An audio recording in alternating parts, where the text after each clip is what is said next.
guys, this is Ms. Regine from SOAR Educational Services, and I wanted to discuss today how to find the Z-score and how to find, if given the Z-score, how to find what the value of a number is, which is actually the first problem I have behind me. And this is something that you often learn in Algebra 2 class and also some statistics class. So this is just a basic version, so it's going to be more like the Algebra 2 level. So let's say you have a data set and it is normally distributed. So we're assuming everything I'm telling you today is normally distributed. And the mean is 40. The standard deviation is 5. And it has a z-score of 1.2. So let me go back a bit and explain what this z-score is about. So when you have something that's normally distributed, so you have your histogram and your mean is right here. So I'll even use this information. So our mean is 40. The standard deviation, if it's one standard deviation above, it's 45. If it's one standard deviation below, it's 35. One standard deviation is two standard deviations, is 50. And the other two more standard deviations to the left is 30. So this is what a normal distribution looks like. Well, in our case, it's 1.2. The z-score is 1.2. So it's not one standard deviation. It's 1 and a little bit, 0.2. So what is that number? So let's see. There is an equation, a formula that we can use to solve for that. So we know the z-score is 1.2. We don't know what our number is. And we know that the mean is 40 and the standard deviation is 5. So we're going to solve this algebraically. So you would do times 5 and 1.2 times 5, which would give you 6. And then x minus 40. And then we would add 40, x is 46. So we said 45 is one standard deviation away. Well, 1.2 standard deviation away is 46. So whatever this information was, let's say it was ages of people who are at a certain event, like the average age is 40, but there's a standard deviation of 5 years. So if 1.2 standard deviation away would be that, okay, that person is 46 years old. Okay, so here's another one. So in this one, we're looking for the z-score.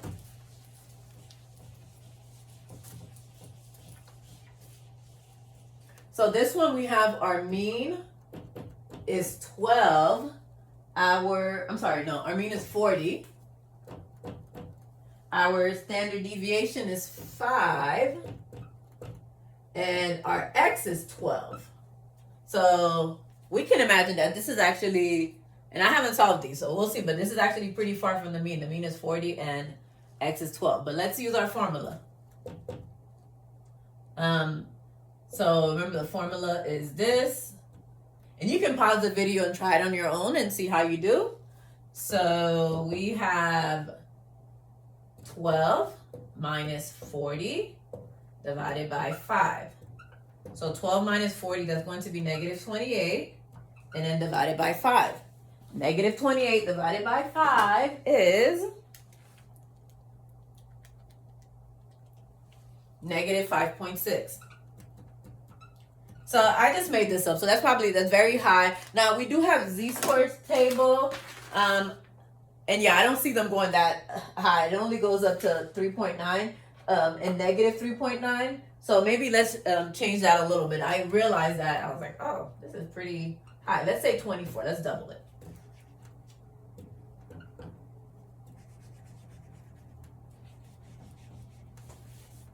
So that'll be negative 16 divided by 5. So you guys can try that again and see. And that's negative 3.2. Okay, so that means that this data is 3 standard deviation plus a little bit more, 0.2 away from the mean. It's to the left, so it's going to be, well, obviously it's small. It's a smaller value than the mean. So that's what that z-score is. Now let's use something that we are used to, many of us are used to. So the IQ. So the mean for an IQ is 100 and standard deviation is 15. So let's say we're looking at, if we're looking at 85 as a possibility, and we want to see what is the percentage of the population with that IQ, and we're going to use our z-score table. So 85 is our x minus 100 divided by 15. Okay, well that one's actually perfect. So that one is just one standard deviation away to the left. So again, let me explain that. I don't even need to use my z-score table for this one. So our mean is 100, standard deviation is 15. So if someone has an IQ of 85, they are one standard deviation away from the mean. So with normal distribution, this is 34, this is 34, this is 13.5, this is 13.5.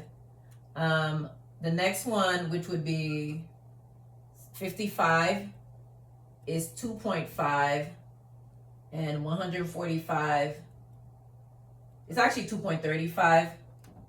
And then there's one more standard deviation that we typically have. So somebody with an IQ of 85 would be right here. So they would be higher than about 16% of the population. Okay, let's try another one. What is the probability of someone having an IQ greater than 128? So that's right here, which is almost 2 standard deviation away. So let's see, 128 minus 100 over 15. So that's 28 divided by 15.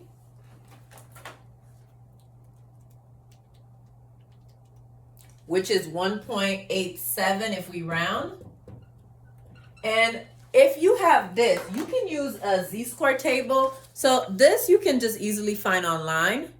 And I just printed this from online. So if we're looking for 1.87, you just have to follow the z-score table. And that is 0.96926. And what that tells us is if 96.9% of the population has an IQ that is less than 128, so 128 would lie about right here, and this is how you interpret the z-score table. It's anything to the left, so that 96.6 means that 96% means that 96% of the people have an IQ less than 128. Okay, let's look at what's the probability of someone having an IQ between 85 and 110. So we did 85, which was just one standard deviation away. So let's keep that in mind. So 85 is right here. Now 110, so 85 is one standard deviation. Okay, so we did that. 110, so I just try to think about like what the average would be maybe for a person. So 110 is right here. So that's 10 divided by 15.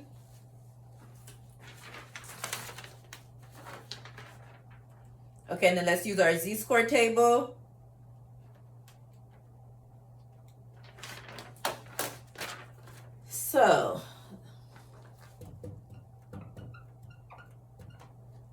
So using our z-score table, we'll get as close as possible to that. So we'll say 0.74.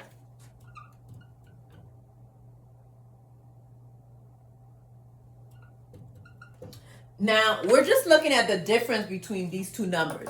So up until 110, which is about right here, 74% of the people are less than that.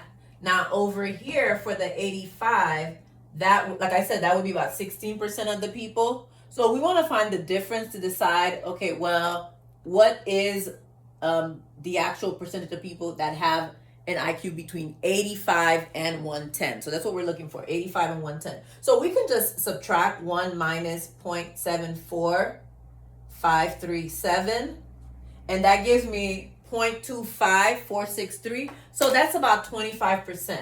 So we can expect about 25% of the people to have an IQ between, well, actually, no, that can't be right.